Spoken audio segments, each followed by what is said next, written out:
High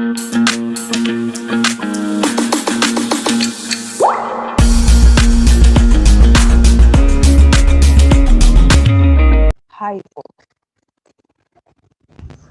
अब जो है हाई कोर्ट का ओरिजिनेशन कैसे हुआ था, कैसे ओरिजिनेट हुआ था, start Indian high court act 1861।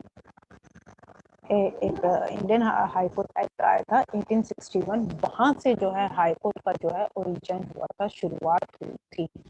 और वहां पर जो है कैलकाटा, बॉम्बे और मद्रास, इन तीनों जगह पर जो है एक हाई कोर्ट जो है खोलने की जो है बात करी गई थी। और जो कैलकाटा, बॉम्बे, इन तीनों ही प्रेसिडेंसीज में जो है हाई कोर्ट जो है ओपन हुई थी। कब हुई थी? 1862 में। बात कब करी गई थी? 1861। क्वेश्चन ये आया था, अभी RMS का पेपर तो बच्चों को करवा रही थी ना सुबह, तो there three presidency court, Calcutta, Bombay and Madras. तो कौन सा कोर्ट जो है 1862 में जो है एस्टेब्लिश हुआ था? क्वेश्चन ऑप्शन से high court, supreme court, district court या फिर नन ऑफ दिस। तो आंसर था हाई कोर्ट। तो हाई कोर्ट जो है सबसे पहले जो है इन तीनों जगहों पर जो है बना था। इन तीनों के बाद 1862 के बाद हाई कोर्ट, उसके बाद जो है 1866 में इलाहाबाद हाई कोर्ट बना था।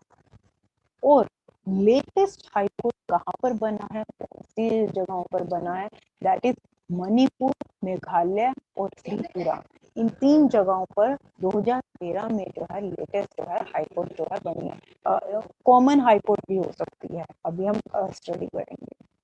आफ्टर दिस, इसके बाद जो 2013 में जो लेटेस्ट हाई कोर्ट बनी है, इसके बाद जो है हमारे देश में टोटल जो है 24 हाई कोर्ट्स हो गए हैं इंडिया में। दिल्ली 1966 में is the state where both high court and supreme court are present. हमारे देश की Delhi is the state in the sense union territory है। दिल्ली वी ऑल नो, कहने में आ जाता है स्टेट और यूनियन टेरिटरी है, वी ऑल नो। जो है जो ऐसे कौन सी आउट ऑफ 28 स्टेट या फिर including all the union territories plus जो हमारी एक यूनियन टेरिटरीज हैं, तो ऐसे स्टेट का नाम बताइए जहां पर की हाई कोर्ट और सुप्रीम कोर्ट दोनों ही प्रेजेंट है। तो देयर इज ओनली वन, वो थी दिल्ली। और ऐसा कब हुआ? 1966 में। 1966 में क्या हुआ था कि दिल्ली में हाई कोर्ट भी बनी थी और सुप्रीम कोर्ट भी बनी थी। नेक्स्ट आता है seventh amendment act 1956। Seventh amendment act 1956 किसके रिगार्डिंग बात करता है? हाई कोर्ट के रिगार्डिंग है। अब जैसा कि अभी मैंने बताया था कि दो स्टेट या फिर वो स्टेट प्लस यूनियन टेरिटरी की कॉमन हाई कोर्ट हो सकती है। For example Punjab and Haryana high court. तो पंजाब एक स्टेट, हरियाणा एक स्टेट और नेक्स्ट यूनियन टेरिटरी आ गई चंडीगढ़, यानी कि 2 स्टेट्स प्लस 1 यूनियन टेरिटरी की एक ही हाई कोर्ट है, that is called Punjab and Haryana high court. अब और भी मैं बताऊंगी। मुंबई हाई कोर्ट, जो आपका मुंबई हाई कोर्ट है, इसमें कौन कौन से? दादर नगर हवेली, दमन एंड दीव, ये जो है अब एक यूनियन टेरिटरीज हो गई हैं, जो कि पहले अलग अलग थी। Am I clear? रिसेंटली 26 जनवरी 2020 में जो है ये जो है मर्ज होके एक बन गई है। गोवा, महाराष्ट्र, इनकी जो है मुंबई हाई कोर्ट है। कैलकाटा, कोलकाता हाई कोर्ट कैलकाटा के लिए है। Andaman and Nicobar island, again union territory. Hyderabad high court कौन सी स्टेट के लिए है? आंध्र प्रदेश और तेलंगाना की इकट्ठी जो है कॉमन हाई कोर्ट है और Hyderabad high court. Kerala high court, यहाँ पर केरला और लक्षद्वीप के लिए। नेक्स्ट आता है Chennai high court. Chennai high court जो है आपकी Tamil Nadu, 1 state plus 1 union territory, that is called Puducherry. Chennai high court में इन दोनों स्टेट का जो है चीजें जो है देखी जाती हैं। गुवाहाटी हाई कोर्ट जो है वो मिजोरम, असम, अरुणाचल प्रदेश एंड नागालैंड, इन चारों की चारों छोटी छोटी सी स्टेट्स हैं, इनकी एक ही हाई कोर्ट बनाई गई, कॉमन हाई कोर्ट बनाई गई, गुवाहाटी हाई कोर्ट। अब आता है क्वालिफिकेशन, जैसे कि हमने सुप्रीम कोर्ट के केस में करी थी, इन द सेम वे कि अगर आपको हाई कोर्ट का जज बनना है उसके लिए क्या क्वालिफिकेशन रिक्वायर्ड है। First one, same must be a citizen of India, Bharat का नागरिक होना चाहिए। अगर हम एज की बात करें, must be citizen of India, India का भारत का नागरिक। एज की बात करें तो there is no age prescribe in Indian constitution. Again यहाँ भी जो है मिनिमम एज नहीं दी हुई कि अगर आपको हाई कोर्ट का जज बनना है तो उसके लिए कम से कम इतने साल का होना जरूरी है। Important, 10 years experience as a advocate, वकील का 10 सालों का जो है एक्सपीरियंस होना चाहिए, वकालत। Eminent jurist in the eyes of president, जो प्रेसिडेंट होता है उसकी नजर में। यस समृद्धा, हाँ जी बोलो। मैम, एक बार सैनिक स्कूल का संडे में जब एग्जाम दे रहा था तो उस समय आया था कि सुप्रीम कोर्ट का जज बनने के लिए कितना इयर्स मिनिमम होना चाहिए। नहीं बेटा, मतलब उन्होंने पूछा होगा, रिटायरमेंट एज पूछा होगा। Retirement age ma'am 65 years. हाँ 65 ईयर पे, हाँ। मैम ओके, क्लियर हो रहा है। मैं तभी ये चीज बारी बारी बोल रही हूँ, देखो अभी मैंने बताया है। Okay ma'am. 65, ये देखिए retirement age 65, but no age prescribe in Indian constitution. कौन सी एज, मिनिमम एज बताया था अभी। ठीक है बेटा, है ना, क्लियर हुआ क्वेश्चन सैनिक स्कूल वाला। हाँ जी, ये सैनिक स्कूल अभी आरएमएस का भी आज सुबह पेपर बच्चों को करवा रही थी, तो उसमें भी आया था क्वेश्चन, हाई कोर्ट का आया था।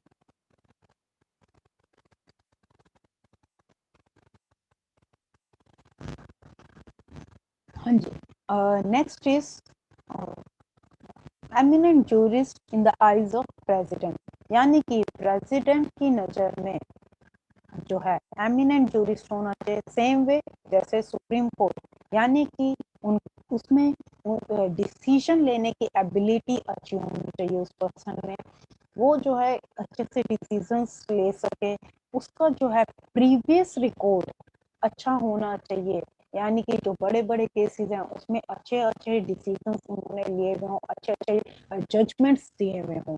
एक रिस्पेक्टेड पर्सन होना चाहिए in the I of president. Next आता है हाई कोर्ट के जज को अपॉइंटमेंट कौन करता है, प्रेसिडेंट। ओथ, जैसा कि अब मैंने आपको बताया था कि जो हमारा हाई कोर्ट होता है वो स्टेट लेवल पर होता है, और स्टेट लेवल पर मैं ये पहले भी आप लोगों को क्लियर करवा चुकी हूँ कि स्टेट लेवल पर हमारा जो है कौन होता है, that is governor, highest, chief minister से ऊपर। स्टेट में हमारा चीफ मिनिस्टर होता है, और चीफ मिनिस्टर से ऊपर पोस्ट होती है गवर्नर। जैसा कि नेशनल लेवल पर यानी कि सेंट्रल लेवल पर हमारी सुप्रीम कोर्ट है, और एक चीज और है, जो हमारे सेंट्रल लेवल पर होता है, इसमें जो है प्रेसिडेंट होता है और प्राइम मिनिस्टर होता है। जैसे कि प्राइम मिनिस्टर से ऊपर कौन होता है, प्रेसिडेंट होता है हमारा। In the same way state में जो है सीएम के ऊपर जो है गवर्नर होता है। तो इनको जो शपथ दिलाते हैं वो कौन दिलाते हैं, गवर्नर ऑफ द स्टेट। अब ये जो है अपना रेजिग्नेशन जो है वो इनको देंगे, प्रेसिडेंट को जो है ये अपना रेजिग्नेशन देंगे। बात आती है इम्पीचमेंट की, यानी कि रिमूवल की, हटाने की। जैसे कि हमने सुप्रीम कोर्ट के केस में भी इम्पीचमेंट प्रोसेस करा था, इन द सेम वे इनका भी इम्पीचमेंट होता है, इनको भी रिमूव करा जाता है। सेम प्रोसेस लोकसभा और राज्यसभा एंड प्रेसिडेंट पार्लियामेंट में होगा। लोकसभा से अगेन मेजोरिटी से आएगा, और देन फिर राज्यसभा वहां पर मेजोरिटी से आएगा टू, और फिर उसके बाद प्रेसिडेंट जो है साइन करेंगे और वो पर्सन जो है हट जाएगा। अब रीजन सेम रीजन है कि इनकैपेसिटी और मिसबिहेवियर विद द कॉन्स्टिट्यूशन, यानी कि कॉन्स्टिट्यूशन के अकॉर्डिंग वो डिसीजंस नहीं ले रहे हैं, अपनी चला रहे हैं। इनकैपेसिटी मींस इनकैपेबल, और incapable in what sense, of taking up any decision regarding the जो भी उनके केसेस हैं उनके रिगार्डिंग जो है वो ढंग से जो है डिसीजंस नहीं ले पा रहे हैं। नेक्स्ट आता है रिटायरमेंट एज। रिटायरमेंट एज कितनी है? वो है 62 ईयर्स, 62 साल जो है इनकी जो है रिटायरमेंट एज है। After getting retired from high court they become supreme court जज। देखो अभी मैंने एक चीज बताई थी आपको,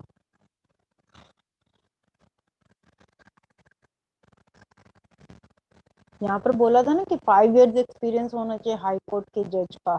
यही जो जज होता है, क्योंकि जो हमारे सुप्रीम कोर्ट है इसकी मैक्सिमम एज जो है रिटायरमेंट की वो 65 होती है, बट जो हाई कोर्ट के जज की रिटायरमेंट एज होती है वो 62 होती है, 62 ईयर्स। यानी कि सुप्रीम कोर्ट के जज के लिए 3 इयर्स और पड़े हैं। तो क्या करते हैं पर्सन, जो हाई कोर्ट का जज यहाँ पर रिटायरमेंट ले रहा है ना, ठीक है जी, वो सीधा कहाँ पर अपॉइंट होता है, वो सुप्रीम कोर्ट के जज के लिए अपॉइंटमेंट उसको मिल जाती है। तो फिर वो जो बचे हुए 3 साल हैं वो यहाँ पर जो है अपनी जजमेंट देते हैं, यानी कि सुप्रीम कोर्ट का जज बन जाते हैं, क्योंकि उसकी एज जो है ज्यादा है कंपैरेटिवली हाई कोर्ट के। नेक्स्ट आता है पावर्स ऑफ हाई कोर्ट जज। हाई कोर्ट के जज के पास क्या पावर्स होती है, जैसे हमने सुप्रीम कोर्ट की करी। रिट ज्यूरिसडिक्शन, ये जो है अब बताया था मैंने फंडामेंटल राइट के चैप्टर में कि जब भी अगर पर्सन एक इंडिविजुअल जो है, जब right to constitutional remedies last हम फंडामेंटल राइट करते हैं, दैट कम्स अंडर आर्टिकल 32। ये जो है हमारा इंडिविजुअल और सुप्रीम कोर्ट दोनों के लिए होता है। अगर वो बंदा, अगर ये इंडिविजुअल अपनी कंप्लेंट को सोल्व करने के लिए हाई कोर्ट जा रहा है तो वो कौन से आर्टिकल के अंदर जाएगा? आर्टिकल 226। अब कोई भी मतलब क्या है ये आर्टिकल 226 32, यानी कि अगर किसी के भी फंडामेंटल राइट्स छीन लिए जाते हैं, वॉयलेट कर लिए जाते हैं, तो उस केस में जो है ये बंदा जो है हाई कोर्ट जा सकता है। एक चीज और इनको मिलती है plus, if ordinary legal right infringed, जो ऑर्डिनरी लीगल राइट्स हैं वो अगर आपके इनफ्रिंज कर लिए जाते हैं, क्लियर है, छीन लिए जाएं। इनफ्रिंज करना मतलब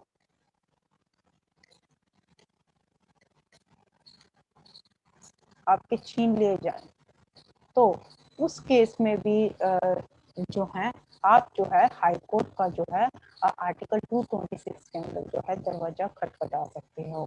अब बात आती है ऑर्डिनरी लीगल राइट क्या होता है, ये तो हमें पता है। इन केस कोई भी पेपर लीक हो रहा है तो वो पर्सन जो है रिट यूज करके हाई कोर्ट में जो है जा सकता है। अब जो है हाई कोर्ट की पावर जो है मैक्सिमम होती है age compare to supreme court. अगर हम सुप्रीम कोर्ट के कंपैरिजन देखें तो हाई कोर्ट की पावर जो है ज्यादा होती है। वो क्यों? क्योंकि यहाँ पर फंडामेंटल सिर्फ फंडामेंटल राइट्स के वोलेशन के लिए नहीं बंदा जा सकता, इसमें जो है ऑर्डिनरी अगर लीगल राइट्स आपसे छीन लिए जाएं तो उस केस में भी आप जो है हाई कोर्ट के पास जो है जा सकते हैं, क्योंकि सुप्रीम कोर्ट के पास बहुत ही बड़े बड़े लेवल के ही केसेस आते हैं। जो ऑर्डिनरी लीगल राइट्स हैं तो उसके लिए जो है हाई कोर्ट होता है, इसलिए जो है हाई कोर्ट की जो पावर जो है मैक्सिमम होती है। पूरा वीडियो देखने के लिए और लेटेस्ट एग्जाम अपडेट्स जानने के लिए डाउनलोड करें कैरियर डिफेंस स्कूल का एंड्रॉयड ऐप।